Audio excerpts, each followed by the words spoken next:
Hi hello welcome to my YouTube channel. ఈ వీడియోలో discuss చేసే టాపిక్ వచ్చేసి స్టాక్ మార్కెట్లో కొత్తగా వచ్చేవారు కానీ లేదా ఆల్రెడీ బిగినర్ స్టేజ్లో ఉండేవారు మొదటి ₹1,00,000 ఏ విధంగా సంపాదించాలో ఈ వీడియోలో డీటెయిల్గా తెలుసుకుందాం.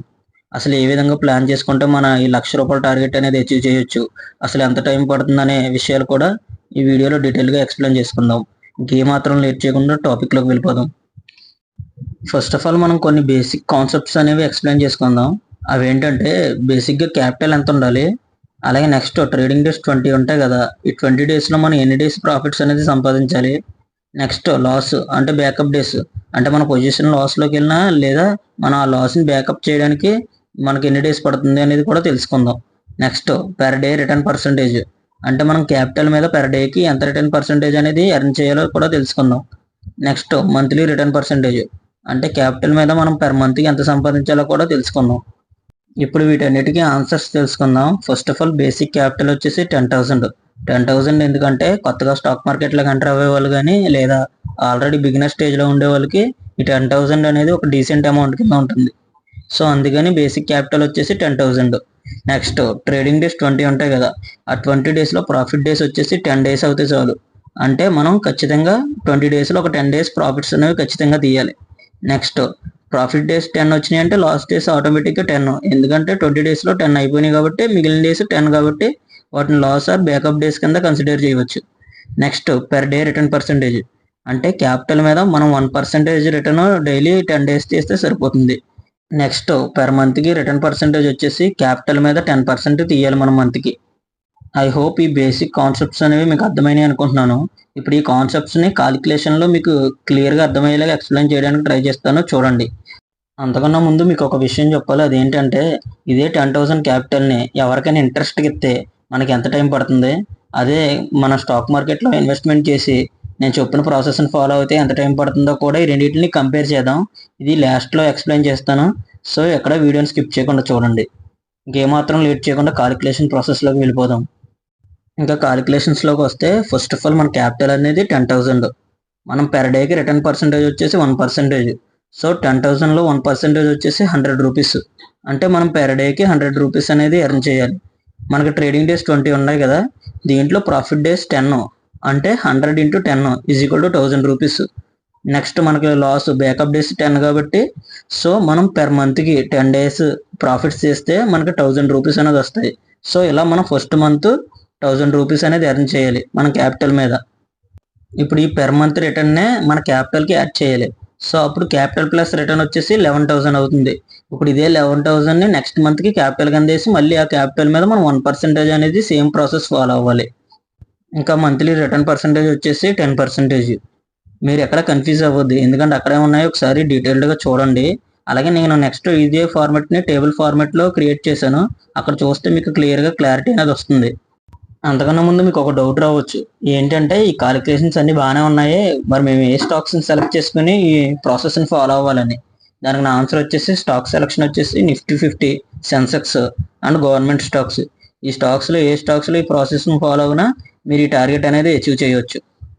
ఇప్పటిదాకా చెప్పిన కాలిక్యులేషన్స్ని టేబుల్ ఫార్మెట్లో క్రియేట్ చేయడం జరిగింది, దాన్ని ఎక్స్ప్లెయిన్ చేయడానికి ట్రై చేస్తాను, జాగ్రత్తగా వినండి. అలాగే ఈ టేబుల్ ఫార్మెట్ని మొత్తం ఎక్స్ప్లెయిన్ చేసిన తర్వాత మనకు ఒక క్లారిటీ వస్తుంది, అంటే ఒక 10,000 తోటి స్టాక్ మార్కెట్లో 1,00,000 సంపాదించడానికి ఎంత టైం పడుతుంది అనేది. ఇంకా ఫస్ట్ కాలం చూసుకుంటే మంత్స్, అంటే ఇయర్కి 12 మంత్స్ ఉంటాయి, వాటిలో అవి మెన్షన్ చేయడం జరిగింది. నెక్స్ట్ క్యాపిటల్, అంటే మనం తీసుకొచ్చిన క్యాపిటల్ 10,000 కాబట్టి దాన్ని కూడా అక్కడ మెన్షన్ చేయడం జరిగింది. నెక్స్ట్ రిటర్న్స్, అంటే మనం 10 డేస్ అనేది ప్రాఫిట్స్ ఎర్న్ చేయాలి కాబట్టి వాటిని టోటల్గా 10 డేస్కి మనకు ఎంత ప్రాఫిట్ వచ్చిందో దాన్ని అక్కడ మెన్షన్ చేయడం జరిగింది. నెక్స్ట్ పెర్ డేకి రిటర్న్స్, అంటే మనం క్యాపిటల్ మీద పెర్ డేకి ఎంత సంపాదించాలో కూడా దాన్ని అక్కడ మెన్షన్ చేయడం జరిగింది. నెక్స్ట్ లాస్ట్లో క్యాపిటల్ ప్లస్ రిటర్న్, అంటే మనం తెచ్చిన క్యాపిటల్ మనం 10 డేస్కి సంపాదించిన రిటర్న్స్ మొత్తం కలిపితే 11,000 అయింది, దాన్ని కూడా అక్కడ మెన్షన్ చేయడం జరిగింది. ఇప్పుడు ఈ క్యాపిటల్ ప్లస్ రిటర్న్ 11,000 అమౌంట్ని నెక్స్ట్ మంత్కి క్యాపిటల్ కింద కన్వర్ట్ చేయాలి. మళ్ళీ నెక్స్ట్ మంత్లో కూడా సేమ్ ప్రొసీజర్ని ఫాలో అవ్వాలి.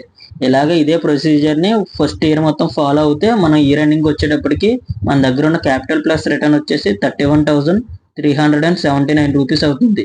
ఇప్పుడు ఇదే అమౌంట్ని నెక్స్ట్ ఇయర్కి మళ్ళీ ఫస్ట్ మంత్లో క్యాపిటల్ కింద కన్వర్ట్ చేసి సేమ్ ప్రొసీజర్ని ఫాలో అవ్వాలి. ఇలా ఇదే ప్రొసీజర్ని సెకండ్ ఇయర్ కూడా ఫాలో అవుతే ఆ ఇయర్ ఎండింగ్ వచ్చేటప్పటికి మన క్యాపిటల్ ప్లస్ రిటర్న్ వచ్చేసి 98,462 రూపీస్ అవుతుంది. మళ్ళీ ఇదే అమౌంట్ని నెక్స్ట్ ఇయర్కి క్యాపిటల్ కింద కన్వర్ట్ చేయాలి. ఇలా కన్వర్ట్ చేసిన తర్వాత మళ్ళీ సేమ్ ప్రొసీజర్ని ఫాలో అవ్వాలి. కాకపోతే థర్డ్ ఇయర్లో కేవలం 6 మంత్స్ మాత్రమే ఈ కాలిక్యులేషన్ అనేది కాలిక్యులేట్ చేయడం జరిగింది. ఎందుకంటే మనం థర్డ్ ఇయర్లో సెకండ్ మంత్లోనే మన టార్గెట్ అనేది అచీవ్ అయిపోయాం. కాకపోతే ఈ కాలిక్యులేషన్ని మిడిల్లో స్టాప్ చేయడం బాగోదని ఇంకా 6 మంత్స్కి కాలిక్యులేషన్ అనేది కంటిన్యూ చేశాను. అంటే స్టాక్ మార్కెట్లో మనం 10,000 రూపీస్ని 1 lakh చేయాలంటే మనకు 2 years 2 months అనేది పట్టింది ఈ ప్రాసెస్ని ఫాలో అవుతే. ఇప్పుడు మీకు ఇందాక వీడియో స్టార్టింగ్లో ఒక విషయం చెప్పాను. అదేంటంటే ఇదే అమౌంట్ని ఎవరికైనా ఇంట్రెస్ట్కి ఇస్తే ఎంత టైం పడుతుందో తెలుసుకుందామని. ఇప్పుడు అది కాలిక్యులేట్ చేసి ఎంత టైం పడుతుందో తెలుసుకుందాం. ఫస్ట్ ఆఫ్ ఆల్ అమౌంట్ వచ్చేసి 10,000. మా సైడ్ అయితే ఇంట్రెస్ట్ వచ్చేసి 2 రూపీస్ ఉంది. మరి మీ సైడ్ ఎంత ఉందో నాకు తెలియదు, కామెంట్ సెక్షన్లో కామెంట్ చేయండి. నెక్స్ట్ పెర్ మంత్కి 200 వస్తుంది మనకు 10,000 మీద. అంటే పెర్ ఇయర్కి 2,400 వస్తుంది. అంటే ఈ 2,400 ఇంటూ 42 years అప్పుడు 1,08,00,000 అనేది వస్తుంది. సో మనకి ఈ 10,000 అమౌంట్ ఎవరికైనా ఇంట్రెస్ట్ ఇస్తే 2 రూపీస్కి 42 years టైం అనేది పడుతుంది ఇది 1 lakh కింద కన్వర్ట్ అవ్వడానికి. సో మీరే అర్థం చేసుకోండి ఏది బెటర్ అనేది. సో కొంచెం టైం కేటాయించి స్టాక్ మార్కెట్ గురించి తెలుసుకోండి. తెలుసుకుని ఇలాంటి ప్రొసీజర్స్ని ఫాలో అవుతే ఈజీగా మనీ అనేది ఎర్న్ చేయవచ్చు. కొన్ని డేస్ అటు ఇటు అయినా కూడా మీరు మనీ అనేది ఎర్న్ చేయొచ్చు. మరి ఇలా 2% ఇంట్రెస్ట్తో పోలిస్తే స్టాక్ మార్కెట్లో వచ్చే రిటర్న్స్ అనేవి బెటర్గా ఉంటాయి. ఇప్పటికే మీకు అర్థమై ఉంటుంది ఈ కాలిక్యులేషన్స్ చూస్తే. ఇలా మీరు కూడా మనీ అనేది ఎర్న్ చేయాలనుకుంటే మీకు పేషెన్స్ లెవెల్స్ అనేది హైలో ఉండాలి. అలాగే మీరు కంటిన్యూస్గా లెర్నింగ్ అనేది చేస్తూ ఉండాలి. అలాంటప్పుడు మాత్రమే మీరు స్టాక్ మార్కెట్లో సస్టైన్ అవ్వగలరు. ఇది ఓవరాల్గా వీడియో ఫ్రెండ్స్. ఏమైనా మిస్టేక్స్ ఉంటే సారీ. అలాగే నెక్స్ట్ ఏ వీడియో చేయాలో కామెంట్ సెక్షన్లో కామెంట్ చేయండి. వీడియో కొంచెం ఇన్ఫర్మేటివ్గా అనిపించినా లైక్ చేయండి. ఇలాంటి మరిన్ని వీడియోస్ కోసం మన ఛానల్ని సబ్స్క్రైబ్ చేసుకోండి. Thank you for watching.